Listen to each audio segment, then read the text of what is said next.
Good day, everyone. Thanks for joining me on another episode of Ned's Healing Sanctuary. I hope that this message finds you in the best of health and at peace. Um, so, today I thought we'd tackle a subject that we all grew up hearing about, and that is heaven and hell. Um, and the way that I heard it is probably not too different from the way you heard it, and that is that you live your life, and when you die, you are judged by God, and based on the things that you've done well or not well, He decides whether you take door number one, the stairway to heaven, or door number two, the stairway down to hell. And hell might be, I'm sorry, heaven might be something like what this image depicts, which is angels everywhere. You're in the sky, and there are sun and clouds and rainbows, and anything you could ever wish for would be provided for you, right? All the comforts. Whereas if you took the stairway down or the elevator down to hell, then you're met by the devil himself with the horns and the pitchfork and the red outfit and fire and brimstone, all throughout hell, and the tormented souls that you see there, um, just hoping for the agony to end, as it were. So, happily, this is not reality. So, let me tell you what is reality.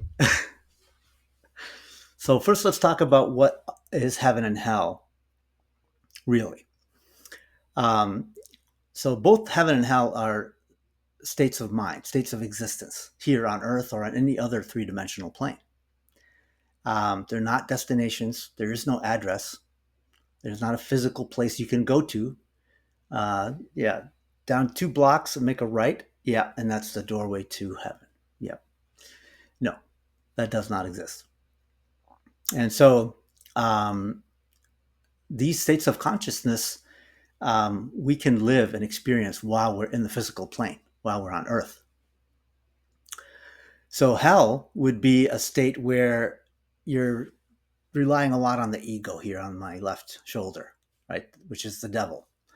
And so you're listening to him more, following his advice, which are going to be negative, fear-based thoughts and actions.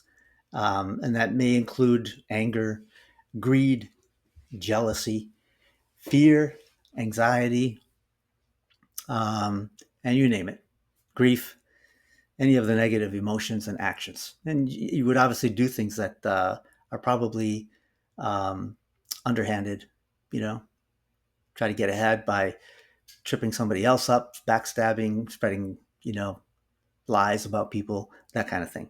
So that is how you make your own hell, by living like that. And so when you're in that state, you feel disconnected from your true self, which is your higher self on your right shoulder, and from other spiritual beings, and even from people. You feel alone. And so you're probably also going to live a life of emotional and physical distress, so pain. And you're not going to be very satisfied with your life when it's all said and done. You won't be judged by anybody but yourself, but you're not going to be satisfied. Trust me. So, what is heaven?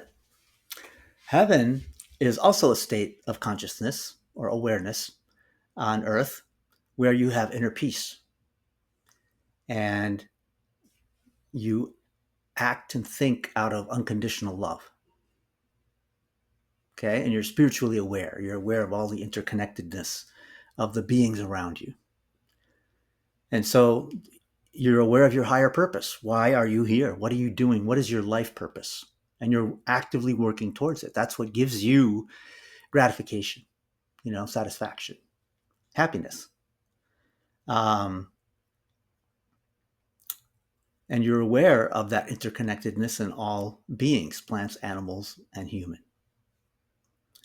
And you achieve heaven on earth through a process of spiritual awakening, which we've reviewed many times as a summary in many of our episodes, and we'll do it again today at the end, where you shed the ego, you don't listen to him, and you listen to him or her, your higher self. And so this is how you end up experiencing heaven on earth, is when you align yourself with your higher self and you act out of love. So let's talk about reincarnation and how this fits in. So the soul is ethereal, it's energetic, as we've said, and it's immortal also. And so it doesn't die. Your body and your physical mind, this conscious mind, will die and stay here, but your soul does not. And so in the spiritual realm where the soul exists, there's only unconditional love and perfect unity. That's all that they are aware of.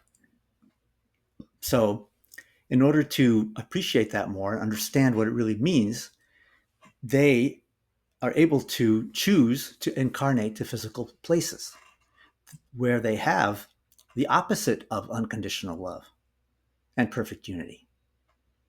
Okay? And it can do that over and over again to learn lessons. And these are called incarnations. And when you incarnate again and again, it's reincarnation. So you're going multiple times to a place to learn lessons, to grow spiritually, understand what love and unity are by experiencing the exact opposite of that. So the opposite of love is fear, right? And all the emotions that go along with fear. Similarly to how love is the basic positive emotion, and all of the other emotions that are positive are based on it, like kindness, camaraderie, right?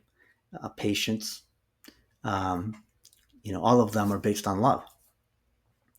And so the opposite of perfect unity is separation, where everything is outside of you, which it is here, right? The only thing in you, theoretically, scientifically, are your bones and your flesh and your blood, right? Stuff inside your body. But in actuality, everything is inside of you. Everything, the whole universe is in you. So they come to physical planes to experience the opposite of what they have in the spiritual realm, which is unconditional love and perfect unity. And so that where everything is outside of you, that is called duality, right? So it's dualistic. There's me and then there's you, right? Outside of me. There's me and the earth outside of me. Me and God outside of me. Right. So I think we've covered this slide. So now let's talk about what happens after death, the afterlife. So upon dying, a soul goes somewhere else, as we discussed in the previous episode on processing grief. There's an intermediate plane where souls go after they die because they can't stay here without a body. And so on this plane, they have a chance they greet their loved ones, obviously, when they first leave the body, and in their soul group. And then they start reviewing their life that they just completed and trying to learn lessons from it, figure out where they go next, start planning their next life, what they want to focus on. Did they accomplish what they wanted to in this past life? Did they learn the lessons they needed to a satisfactory degree? And if not, maybe they have the similar goals, right, as they did last time, maybe with different people, in their circle. And then they judge that life themselves. It's not God judging it, right? It's them, the people, the souls that lived it, in addition to their guides, their higher guides, people that have gone through this before already, souls that have gone through it. And so together they review the life and they're able to use advanced, I guess we'll call it technology, where that soul from this intermediate plane can step into their body again and re-experience that particular scenario, and then make different choices or actions based on that, right? And see what would have happened had they done that. This is all part of reviewing the life. So all of this happens on this intermediate plane. And then they say, oh, look at that. If I had just been more flexible there, this and this and this and this would have happened instead of that, right? That kind of thing. And so this is kind of like reviewing a test result, right? You go take the test and then hand it in, and the instructor grades the test, and then he gives it or she gives it back to you to review, so that you can learn what you did well, what you did not do well, and then next time you see those, you'll do them better. That's the idea. This is the same thing. Reviewing your life, notating what you did well, where you need more work, and then maybe taking another practice at some of those situations that you need more help with, right? Seeing what happens. And so that's what is in the afterlife. And they also plan their next life. And, who's going to be my mom and dad? And they make soul contracts with other souls in their group. And then they come back together and work on all of their goals collectively, right? You scratch my back, I'll scratch yours. The soul's choice. So the soul consciously or subconsciously chooses its next rebirth based on the spiritual needs and the karma that it has accumulated. Right? That could mean coming back to Earth or going somewhere else, different planet. And, it just depends on what their needs are and what the planet offers. And so we mentioned that the soul is part of a group of souls between 5 and 20. And each of them play different roles each time they're incarnated. And that way they get a 360-degree view of life. They can experience things as a parent, a grandparent, an uncle, a child, right? A boss if they play a significant role in your life, and so on. And this gives them a good, rounded experience. And so each soul has to also decide and choose its life purpose. Like what am I going to be focused on this life, right? And it may be like service to others, right? It may be, focusing on their creative side, building a business, right? It may be spiritual.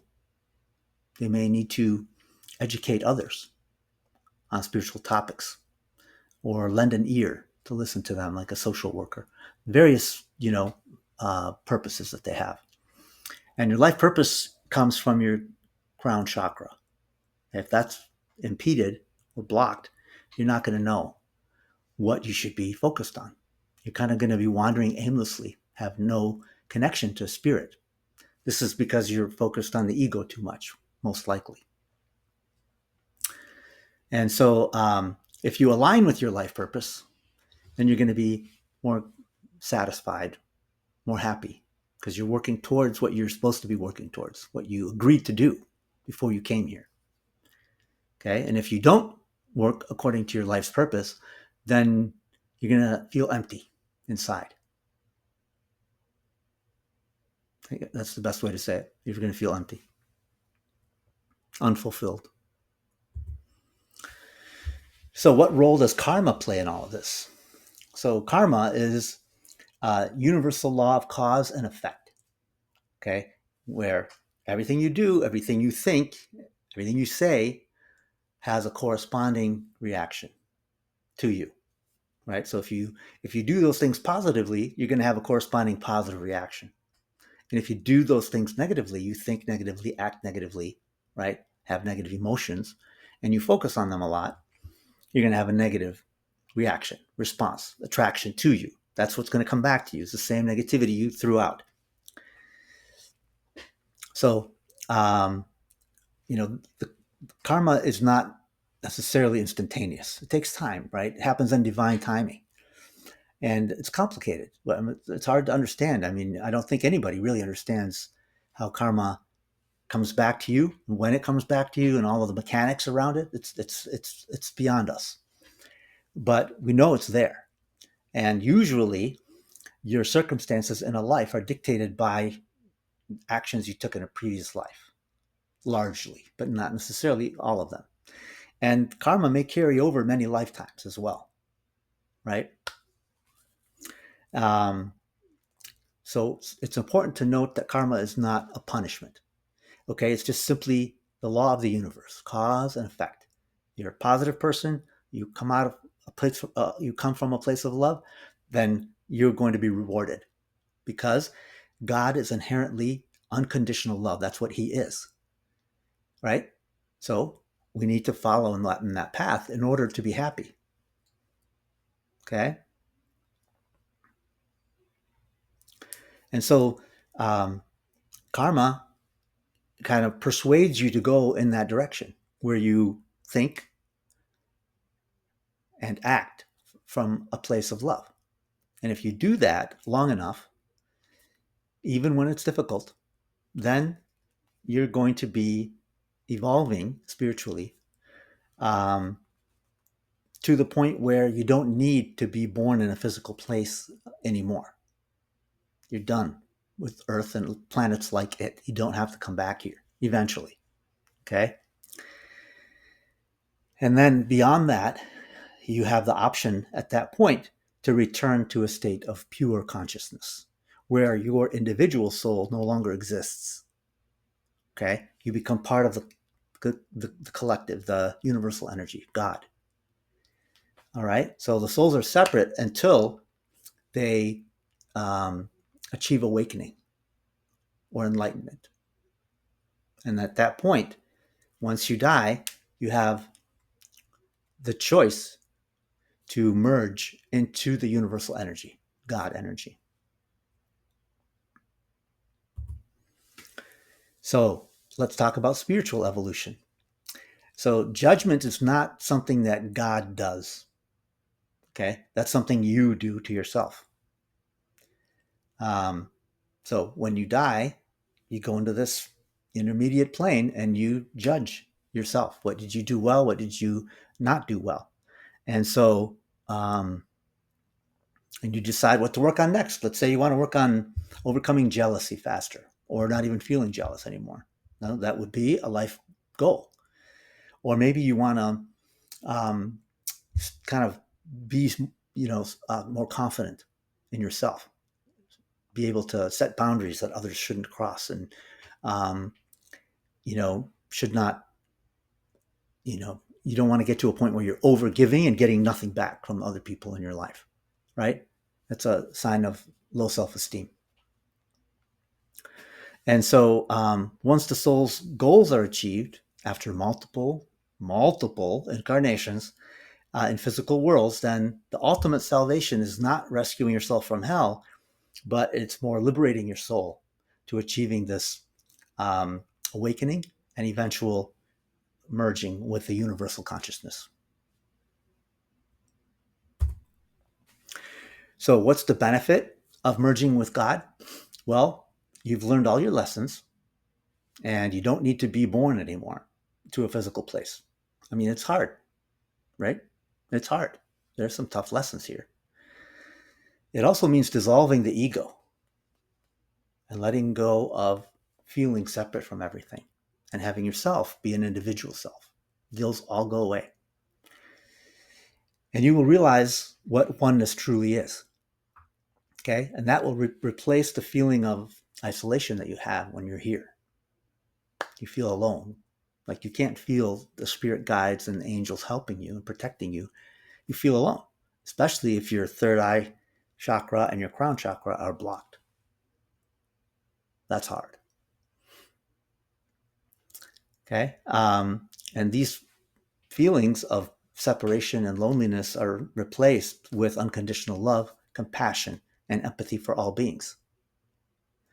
And at that point, when you merge, with the universal consciousness, um, you are part of an infinite wisdom. Okay? Guidance and peace are, you're just part of it. That's you. And you have clarity, purpose, and alignment with the true essence of reality. And how does merging happen? Well, the best way to describe it, what do you feel when it happens, is kind of euphoria, but it doesn't stop. Like, that's your new permanent state, is euphoria. And so it's just immeasurable joy and peace. That's what it will be like. And so your individual sense of self goes away. There is no more you and me. That does not exist anymore. Okay? You're just like part of a drop in the ocean. Can you identify the drop once you put it in the ocean? No, it's just the ocean. This is the same thing. Your soul will become part of the universal consciousness. No more reference to you individually. And so the universal consciousness, the infinite consciousness, is aware of everything all at one time. So there are no more questions about existence, purpose, reality, because those are all within you. You have the answers to everything. You're part of God. Not part, but you are God. And then opposites and dualities, that concept goes away. Okay? Because now you're one with everything. There is no other concept except perfect unity. That's it. So there are no more dualities outside of you. It's just you. That's it. That's all that exists. What would it be like, do you think? Well, this is probably a close image of what it might be like to merge with the infinite consciousness. So you have the soul, right, which is ethereal, energetic, and it has taken the decision to merge with God. So something like that would happen, where its identity is dissolved and it becomes part of the universal consciousness.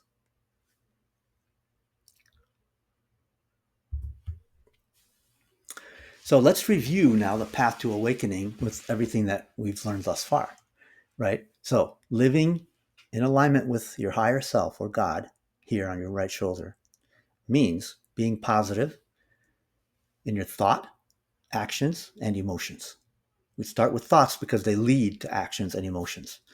So remember, this is an iterative process. You got to catch the negative thoughts, right, by monitoring them and change them to the corresponding positive.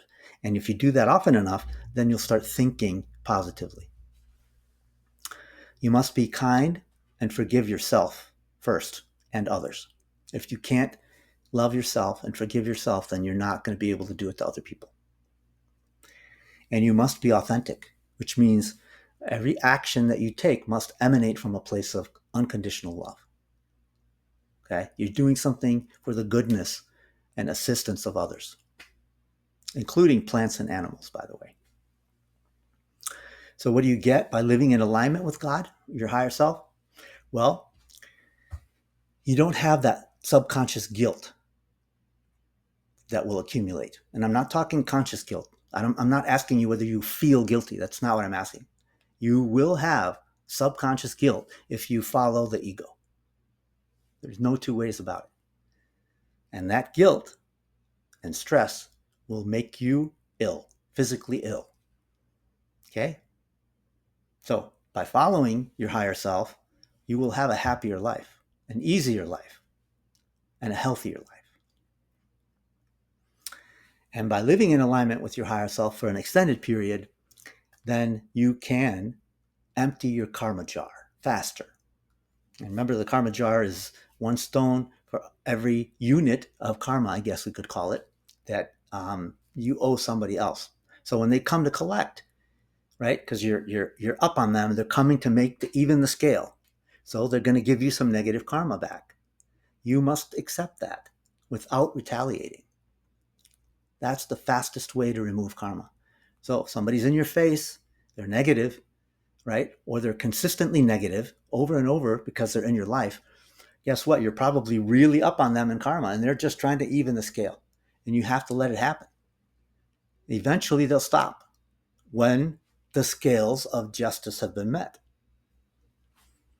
Okay, that may take a month, or it may take 6 months, or it may take 6 years. I don't know. It just depends on how much of a gap there is in the karma between you. But I will tell you, it does end. It must. So if you are able to stand your ground in the face of that onslaught and understand it for what it is, right? Don't retaliate. Don't lose your cool. Stay calm. And maybe when you get a chance to talk, say, I understand you to say this. Start with like, I understand, and then rephrase what they said. That will calm the situation down. Let them know you're listening and you're open to hearing them. Okay? That is how you remove karma. If you do that without retaliating, then you can take a stone out of your karma jar and toss it aside outside. If you don't do that and you do retaliate, well, then you're even still. And you're gonna have to see them again and again and again and again until the scales even out. And if you initiate new karma against someone, a negative thought or action, then you got to pick up a stone from the ground and put it in your karma jar. And you will see that person again, unfortunately. So if you're able to empty your karma jar, then your vibrational frequency will be extremely high. You're going to be shining brightly. Your aura will be bright, okay? And it will be noticed, trust me, by others.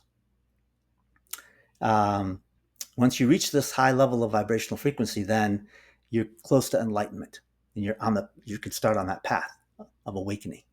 Start to understand who you truly are, your soul, right? And then you just feel this overwhelming sense of peace and interconnectedness with everything. Okay? And you just feel compassion. You don't have a negative thought. It just doesn't happen. It does not happen. And then once you are able to elevate that frequency and you begin the process of awakening, then you're going to uncover psychic gifts you didn't know you had. Okay? And then you can use these gifts to help other people, help the planet. And you'll be pouring positivity into the universe, into the quantum field. You will elevate the vibrational frequency of the collective field, collective consciousness. You yourself can do that. Okay? So that is the path. I hope that you enjoyed this presentation on heaven and hell, and I hope you learned something. If you liked this presentation, feel free to share it with other people. I would appreciate that because I'm trying to get the word out and help people that may need it. Some people are going through a tough time, and if I can help one more person, then I would be grateful. And give me a thumbs up if you like the content. Leave a comment. Maybe suggest future topics if you have a question about something that has been bothering you for a long time. Other people probably have the same question. So put it in a comment and suggest it for another topic, another episode. Again, you can find Ned's Healing Sanctuary on all of these streaming platforms and apps. I'm newly available on Instagram. I publish reels, several a week, and they're kind of shorts or snippets from these longer videos that I make. And then I'm also making YouTube shorts. So those might start appearing in your shorts feed on YouTube if you watch the longer versions. And so I really appreciate you taking the time to spend with me today. And I will see you again on the next episode. Take care.